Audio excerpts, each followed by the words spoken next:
कहानी हीरे। नीले लिफाफे पर लिखावट जानी पहचानी तो थी, पर तुरंत ही पकड़ में न आई।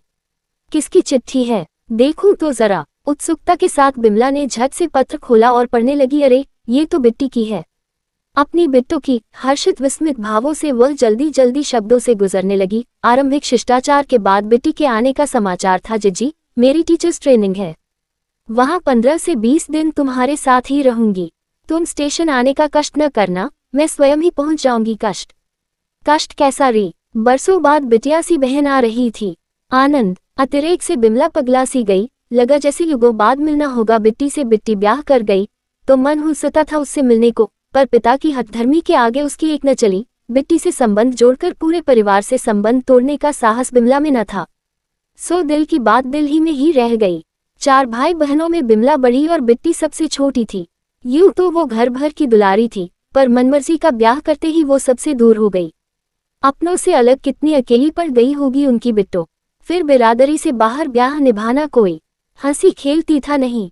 मायके का साथ और धन सामर्थ्य भी बहुत मायने रखता है। वैवाहिक संबंधों में मिला ही क्या होगा उस मास्टर से उसे।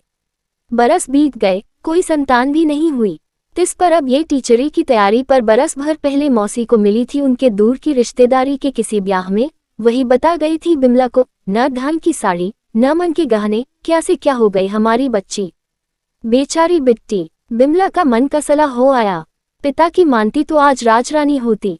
ऊंचा घराना, राजसी ऐश्वर्य सभी पर लात मारकर भाग खड़ी हुई अभागी। ब्याह के मामले में बेटियों की इच्छा अनिच्छा का मान रखना तो पिता ने कभी जाना ही न था। फिर शायद उन्हें बिट्टी और मास्टर के संबंधों की भनक भी पड़ गई थी। बिट्टी भी कम सयानी न थी। बात समझते ही उसने अपने संबंधों की स्थिति स्पष्ट कर दी। पिता को मनाया, मान से मनोहार से, पर जब उन्होंने एक न सुनी तो बिट्टी ने भी मन की करने की ठान ही ली। घर में ब्याह की तैयारियां चलती रहीं और उसने कोर्ट कचहरी में विवाह कर लिया। बात सुनते ही हड़कंप मच गया। लड़की की हिम्मत तो देखो, और पढ़ाओ लड़कियों को। पढ़ाई के बहाने बस यही नैन मटक्का चलता है आजकल। कुलच्छिनी भागी भी तो अपने ही मास्टर के साथ, पर बिट्टी भागी ही कहाँ थी। बालिग और शिक्षित होने के साथ साथ वह साहसी और आत्मविश्वासी भी तो थी। विधिवत विवाह कर दुर्वासा से क्रोधी पिता से आशीर्वाद लेने वो पति सहित पीहर भी जा पहुंची थी, पर उसे तो देहरी भी न लांघने दिया गया। द्वार से ही वापस विदा कर दिया गया। अवज्ञा को पिता ने अपना अपमान माना और अपनी लड़की के दुस्साहस को उन्होंने जीवन पर्यंत माफ न किया। माँ बिट्टी से मिलने के लिए छटपटाती तो वे उस पर भी बरस पड़ते। मेरे जीते जी ये असंभव है बिमला की माँ, मेरे मरने पर चाहिए तो बुला लेना। फिर हुआ भी वही। पिता की मृत्यु पर माँ को सांत्वना देने ही बिट्टी ने मायके की देहरी लांधी, पर तब अस्वस्थता के कारण बिमला असमर्थ थी। वह तो पिता की 13वीं में भी न पहुंच पाए। बिट्टी से तो वह अब मिलेगी। युगों से बीते बरसों के बिछोह के बाद। रूखे बाल, सूखा चेहरा, सलवटे पड़ी हुई साधारण सूत की साड़ी। पता नहीं सफर की थकान थी या फिर जीवन का अभाव। पहली ही दृष्टि में बिट्टी बिमला को निर्बल निरीह सी दिखी। द्रवित हृदय से बिमला ने बहन को बाहों में बांधा तो शब्द बेमानी बन गए। वाणी व्यर्थ हो गई, पर भावनाओं में बहता मन था कि कितना कुछ कहता सुनता रहा। सयत्न सहज हो दोनों ने ही चुपके से आंखें पोंछ लीं। बहन को सामान्य करने के लिए वार्तालाप का सूत्र बिट्टी ने ही टटोला। देख रही हूँ बड़े ठाठ है मेरी जीजी के। ये शानदार कोठी, ये खूबसूरत बगीचा और इतने प्यारे प्यारे ढेर सारे फूल। वह मासूमियत से मुस्कुराए। तू तो इससे कहीं अधिक सुख सौभाग्य की स्वामिनी थी पगली। आते ही क्या अंगारों को कुरेदना। चल पहले नहा धो ले, फिर बैठकर बातें करते हैं। उसने बिट्टी को पुचकारा। गीले बालों के नीचे तौलिया डाले बिट्टी बिल्कुल बच्ची सी दिख रही थी, नन्ही निर्मल सी। बीते बरस उसे जैसे अनछुआ ही छोड़ गए थे। बिमला अपलक निर्निमेष उसे निहारती ही रह गई। फल, मेवे, मिठाइयाँ व नमकीन सब लाकर रख दिया बिट्टी के सामने। बिमला बरसों की साथ जैसे पहले दिन ही पूरी कर देना चाहती थी। और सुना, कैसे हैं तेरे मास्टर जी? हाय जीजी, तुम अभी भी उन्हें मास्टर ही समझती हो क्या? वे तो अब प्रोफेसर हो गए हैं, विश्वविद्यालय में वनस्पति विज्ञान पढ़ाते हैं। चलो उन्होंने तो तरक्की कर ली, पर तू क्यों वहीं की वहीं है? मेरा मतलब है कोई बाल गोपाल प्रेम वेम तो करते हैं न तुझसे? बिमला से तो जैसे पूछे बिन रहा ही न गया। तुम भी जीजी कहाँ की कहाँ जोड़ देती हो। बिट्टी के कपाल रक्तिम हो उठे। देख तो रही हो देश की आबादी। हाँ हाँ, क्यों नहीं। जनसंख्या कम रखने का ठेका तो तुम ही दोनों ने ले लिया है शायद। अरे तू कुछ खा क्यों नहीं रही? सुंदर ओ सुंदर, चाय और दे जा, ये कुछ ठंडी लग रही है। मान मनोहारों के बीच बतकही भी चलती रही। जीजू कब तक लौटेंगे जीजी? उनकी भली पूछी। अभी कल ही ती निकले हैं अपने बिजनेस ट्रिप पर। एक पैर वॉशिंगटन में होगा तो दूसरा शिकागो में। वापसी में फ्रैंकफर्ट भी जाना है। एक आध दिन मुंबई भी रुकना पड़े शायद। अब गए हैं तो 15-20 दिन की छुट्टी ही समझ जीजी। जीजू की इतनी लंबी लंबी यात्राएं, बच्चे हॉस्टल में, इतना बड़ा घर, अकेले अकेले तुम बोर नहीं होती? क्या होती थी? खूब होती थी। बच्चों ने घर छोड़ा तो पगला सी गई थी। पर भर को बिमला जैसे कहीं और पहुंच गई, पर फिर तुरंत ही संभल कर सप्रयास सुरवात मुस्कान भी ओढ़ ली। अब तो अकेलेपन की आदत सी हो गई है। यूं समझ, सच से समझौता कर ऐश कर रही हूँ। हाँ, क्यों नहीं, वो तो दिख ही रहा है। खुशियों में खासी गोल मटोल हो गई हो। बिट्टी के छेड़ने पर दोनों बहनें एक साथ खिलखिला उठी। चाय नाश्ता चल ही रहा था कि नीलेश का फोन भी आ गया। पति से बतियाती बिट्टी किसी नवोरा सी लजा सकुचा रही थी। बिमला ने कनखियों में निहारा। कैसा प्रेमालाप चल रहा है? सहसा ही अंतस में उठी ईर्ष्या की एक हिलो स्वयं बिमला को हतप्रभ कर गई। मैं तो बस। तुरंत ही उसने अपने आप को धिक्कारा लताड़ा। अगले दिन से ही बिट्टी अपनी दिनचर्या में व्यस्त हो गई। स्कूल आना जाना, पाठ्यक्रम तैयार करना, कॉपियां जांचना। शाम को चाय के प्याले के साथ बाहर बगीचे में जा बैठती तो बस उठने का नाम ही न लेती। बिमला घूमने चलने को कहती, शॉपिंग को उकसाती तो वह बात बनाने लग जाती। हाय जीजी, ये सुंदर सा बगीचा, ये सोंधी सोंधी मिट्टी की खुशबू, ये प्यारे प्यारे पुष्प, इन्हें छोड़कर घूमने को जाएं, वो भी हाट बाजार करने। नहीं नहीं जीजी, ऐसी बेरहम तो न बनो। पर एक दिन बिमला ने उसकी एक न सुनी। घेर घार कर उसे बाजार ले ही गई। दीदी द्वारा जबरदस्ती साड़ी दिलवाने पर सिल्क की उस साड़ी के दाम सुनते ही बिट्टी सकते में आ गई। बाप रे बाप, इतनी महंगी साड़ी! और फिर डाई क्लीन करवाने का झंझट अलग। ना बाबा ना, फिर मैं पहनूंगी भी कहाँ? अपने को तो बस कल्फ लगी सूती साड़ी ही जमती है। फिर बिमला का मन रखने के लिए उसने जल्दी जल्दी कोटा की 2 सूती साड़ियां छांट ली, मानो कोई बहुत बड़ा काम निपटाया हो। जीजी, मेरी अच्छी जीजी, प्लीज यही दिलवा दो ना, अजब अनोखी है लड़की। मैं खरीदवा रही हूँ, फिर भी नहीं। सिल्क की तरफ निहारना भी नहीं। बिमला का बड़ा मन था बिट्टी को किटी पार्टी में ले जाने का, अपनी सखियों सहेलियों से मिलवाने का, पर अनिता प्रसंग याद आते ही वो सहम कर अपनी सोच स्थगित कर देती। बात भले ही सारा शहर जानता हो, पर बहन के सामने भेद खुला तो कैसी भद्द होगी। इस विचार से ही बिमला व्यथित हो जाती। नहीं, बिट्टी को किसी से भी मिलवाना ठीक न होगा। बिमला अभी ऊहापोह से उभरी ही थी कि बिट्टी के लिए किसी पार्टी का आमंत्रण आन पहुंचा। स्वयं वंदना और शीला चलकर आई थी निमंत्रण देने। वे क्यों न आती? बिट्टी आखिर बड़े साहब की साली थी और चापलूसी करना किटी कल्चर जो ठहरा।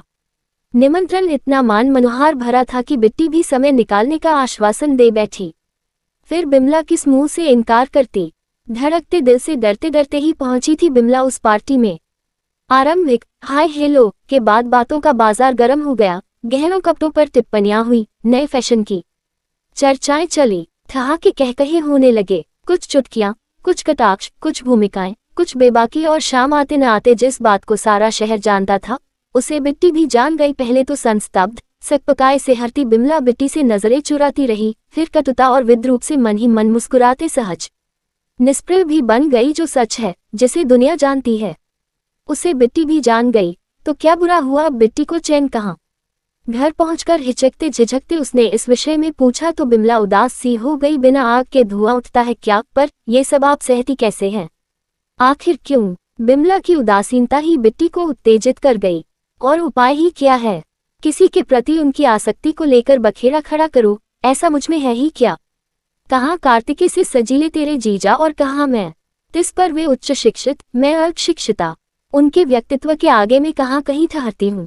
पर जीजी, उन्होंने आपके साथ विवाह किया है अपनी मनमर्जी से, यही तो मुश्किल है बिट्टी। मर्जी तो हम दोनों की ही नहीं जानी गई। अभिभावकों ने आपस में मिलकर ही सब कुछ तय कर लिया। फिर पिताजी ने कन्या के साथ साथ इतना सारा धन द्रव्य भी दान किया कि सभी की आंखें चुंधिया गई। उसी चौथ के उतरने पर ही तो पता चला कि कैसा बेमेल विवाह था हमारा। बिमला ने एक ठंडी सांस भरी।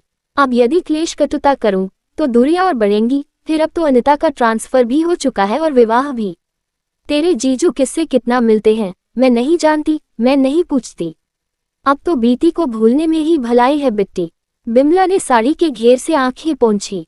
फिर जीजी, आप ऐसी जगह क्यों जाती हैं जहां जानबूझकर लोग दिल दुखाने वाली अनसंट अनर्गल बातें करते हैं? अब बिट्टी, यदि पार्टी और क्लब भी न जाऊं तो दिन भर करूं क्या? करने को तो कितने ही काम है जीजी। हाँ हाँ, कर ले ठिठोली, तेरे जैसी पढ़ी लिखी भी नहीं जो कहीं दफ्तर जाना ही शुरू कर दूं। हाय जीजी, मैं क्या इतनी बुरी हूं कि आपके साथ यूं हंसी ठट्ठा करूंगी? सच जीजी, दफ्तर जाना ही सब कुछ थोड़े ही होता है। घर बैठे बैठे ही मन को रमाने के लिए बहुत कुछ किया जा सकता है। रहने दे बिट्टी, रहने दे, जो तन लागे सो ही जाने। बिमला रुआसी हो गई। मैं समझती हूँ जीजी। बिट्टी ने पीछे से आकर बहन को कोमलता से बाहों में घेर लिया। तभी तो कहती हूँ, ऐसी जगह जाने से क्या लाभ जहाँ दर्द बढ़ता नहीं बल्कि बढ़ता हो। आप अपनी दिनचर्या बदल कर तो देखिए, सुबह सवेरे लंबी सैर पर निकल जाएं, जीजू को साथ चलने के लिए उकसाए। बागवानी करिए, पेड़ पौधों को दिन दिन बढ़ते देखने का आनंद भी अनोखा होता है। निठल्ले नौकरों को निकालकर चाय नाश्ता खुद बनाए, कभी महाराज को एक तरफ करके जीजू के लिए खुद पकाए, 4 अनपढ़ों को इकट्ठा कर अक्षर ज्ञान दीजिए। आपके अपने नौकरों के ही कितने बच्चे स्कूल नहीं जाते उनके लिए। रहने दें, ये सब तो कहने की बातें हैं। सिर्फ कहने की नहीं, सब करने की भी बातें हैं जीजी। इसका चस्का न लग जाए तो कहिएगा, किटी फिटी सब भूल जाएंगी। कहाँ तो बिमला ने सोचा था बेचारी बिट्टी की सहायता करूंगी, उसका सहारा बनूंगी, कहाँ स्वयं बेचारी बन संवेदना और सहानुभूति की पात्र बन बैठी थी। जब तक बिट्टी उसे कुछ न कुछ सिखाती समझाती रहती। क्यों नहीं, उम्र का पढ़ाई लिखाई से क्या लेना देना। वैसे भी ऐसी कौन सी उम्र हो गई है आपकी, 40 से कुछ कम की ही होंगी। आत्मविश्वासी बनिए, आत्मविश्वासी। आजकल आत्मविश्वास ही असली सौंदर्य है। नया पुराना भूलकर जीजू नए सिरे से लट्टू न हो जाएं तो शर्त रही। 15 से 20 दिनों की अवधि में ही मास्टर जी के 3 गुलाबी लिफाफे आ चुके थे, जिन्हें खोलने की उत्सुकता में ही बिट्टी लाल अबीर हो जाती, पढ़ते पढ़ते अपने आप में खो जाती। फिर सामने बड़ी बहन की उपस्थिति का भान होते ही सिकपका कर सफाई सी देती। वो क्या है? फोन नहीं है न उधर हमारे घर। बिमला को बिट्टी के शब्दों में सहानुभूति की गंध आती। हो भी क्यों ना, पत्र, वो भी प्रेम पत्र, शब्दों अक्षरों से रचा रोमानी तिलिस्मा। विवाहिता होते हुए भी यह सुख उसके लिए वर्जित क्यों था? आखिर बिट्टी के जाने का दिन भी आ पहुंचा, पर महेश वापस घर न पहुंचा। स्वदेश पहुंचकर भी मुंबई में अटका पड़ा था। माना काम जरूरी थे, पर कोशिश करता तो क्या बिट्टी से न मिल लेता। कितना मान होता बिट्टी के सामने, पर नहीं। लाचारी और अपमान से बिमला का अंतर द्रवित हो उठा। हर ओर बस धूल के बवंडर, धुएं के गुबार। इस अंतर्मुखी आक्रोश से बिमला का दम घुटकर रह जाता। यदि बिमला इसे बाहर खदेड़ने का उपाय न अपनाती, उपाय भी उसका जांचा परखा और आत्मा अन्वेषित, बिट्टी को खींच खांची कर वह मगनलाल जौहरी के शोरूम पर ले आई। चल, अब पसंद कर भी और करवा भी। उसने बिट्टी को आदेश दिया। बिट्टी भी बहन का मन रखने के लिए यूं ही देख रही थी, बेमन से। पर बिमला, वो तो इन गहने को निहारने परखने में मजे से घंटों निकाल सकती थी। जौहरी भी पुरानी पहचान का था। खोल खोल कर उसने लाल मखमली डिब्बों के ढेर लगा दिया। बोल कौन सा लेगी? बिट्टी ने बेजारी सा मुंह बनाया तो बिमला चिकराई, कोई पसंद नहीं। नहीं जीजी, सब अच्छे हैं, सब पर मैंने बताया था ना, मैं ये सब पहनती ही नहीं। फिर इन सबको संभालने के लिए मेरे पास न तिजोरी है न लॉकर, तू भी बस एक ही नमूना है। झुंझलाती बिमला ने दबे शब्दों में दांत पीसे। तभी एक नए खुले डिब्बे ने बिमला को बांध लिया। बिट्टी, ये देख, उसने बहन को पुचकारा। आप देखो जीजी, मैं बस अभी आए 2 मिनट में। कहते कहते वह सड़क पार कर सामने वाले पुस्तक भंडार में घुस गई। दुकानदार ग्राहक का आकर्षण भांप चुका था। वही डिब्बा खोलकर उसने बिमला के सामने सजा दिया। शुद्ध हीरे हैं, बारीक काम, डिजाइन सेट, एक ही पीस। एक बार तो बिमला उठी भी, पर हीरों की चुंबकीय शक्ति उसे खींच रही थी। ले ही लूं क्या? सुंदर तो हैं, पर महंगे भी कम नहीं। एकदम ही वो कुछ निश्चय न कर पाए, पर दुकानदार ने तुरंत ही अपना निर्णय सुना दिया। घर की बात है, ले जाए, पैसे आते रहेंगे। ओम भैया, जरा ये पैक करवा दीजिए। हीरों की चौंध ने आक्रोश के उफान को हर लिया। बिमला शांतचित्त घर लौटी। फल, मेवे, मिठाई, नमकीन और रास्ते का खाना पीना बिट्टी न करती रही, पर बिमला ने सब कुछ बंधवा दिया। तुम भी जीजी, बस बाकायदा विदा कर रही हो। देख बिट्टी, अभी तक तो तू अपनी करती आई है, आज जरा मुझे भी मन की कर लेने दे। कहते हुए बिमला ने रुपयों से भरा एक भारी लिफाफा जबरदस्ती बिट्टी को थमा दिया। ये क्या जीजी? बिट्टी रुआसी हो गई। इसकी क्या जरूरत थी? जरूरत से थोड़े ही दे रही हूँ पगली, तुझे कमी ही क्या है? तेरा सुख सौभाग्य बना रहे। ये तो शगुन है बिटिया, अपने प्रोफेसर साहब को उनका मनपसंद उपहार दिलवा देना। और हाँ, अब की बार उनके साथ ही आना। चलो, तुमने उन्हें प्रोफेसर तो माना। छलकती आंखों से बिट्टी खिलखिला उठी। लिफाफा रखने के लिए उसने पर्स खोला तो बिमला को गुलाबी लिफाफों की झलक लगी। कैसे हीरे मोती से सहेजे संभाले हैं पिया के प्रेम पत्र। उसका अंतस भीग गया। बिट्टी के जाते ही सूना घर साय साय करने लगा। बिमला एकाकी तो कब की थी, पर आज लगा जैसे बिट्टी सदा से उसके साथ रहती आई थी और आज अचानक ही उसे अकेला छोड़कर चल पड़ी थी। उदासी से उबरने के लिए, मन को बहलाने के लिए बिमला ने हीरों का नया सेट निकाल लिया। तभी खिड़की की राह चलकर आई माटी की सोंधी गंध ने उसे छुआ। माली क्यारियां सींच रहा है शायद, बिट्टी होती तो भागकर बाहर जा बैठती। मखमली डिब्बा हाथ में लिए बिमला खिड़की पर जा खड़ी हुई। सूरज अस्ताचल पर था, शाम होने वाली थी। बाग में बसंत बिखरा पड़ा था, बयार बहार से भरी थी। ये गंध, ये सुगंध, अनुपम, नूतन, निर्मल। बगीचा तो वही था, बस बिमला की नजर नहीं थी। तभी तो वह मुग्ध बनी ठगी ही रह गई। बिट्टी भी तो इस बेला बाहर ही बैठती थी। अंदर आती तो शिकायत करती, जीजी ये सांझ इतनी जल्दी क्यों ढल जाती है? यादों में अटकते भटकते अचानक ही उसे हाथ में पकड़े मखमली डिब्बे का ध्यान आया। डिब्बा खोलते ही उसे अचरज सा हुआ। हीरे बड़े ही धूमिल धुंधले दिख रहे थे, बिल्कुल बेजान, जैसे जड़ पत्थर कल तक तो कैसे चमक रहे थे। पर मैं इनका करूंगी भी क्या? कितने तो भरे पड़े हैं, बेकार ही उठा लाए, कल ही वापस लौटा दूंगी। हाँ, यही ठीक रहेगा। हीरे तो नकली न थे, नजरें भी वही थीं, पर शायद नजरिया बदल रहा था। दिन और रात संधि स्थल पर आ लगे। सांझ बड़ी सलोनी थी। अब आहिस्ता आहिस्ता अंधेरा उतरने लगा, पर कालिमा सब कुछ अपने में लीन लेती। इससे पहले ही बिमला भागकर बाहर बगीचे में निकल आई।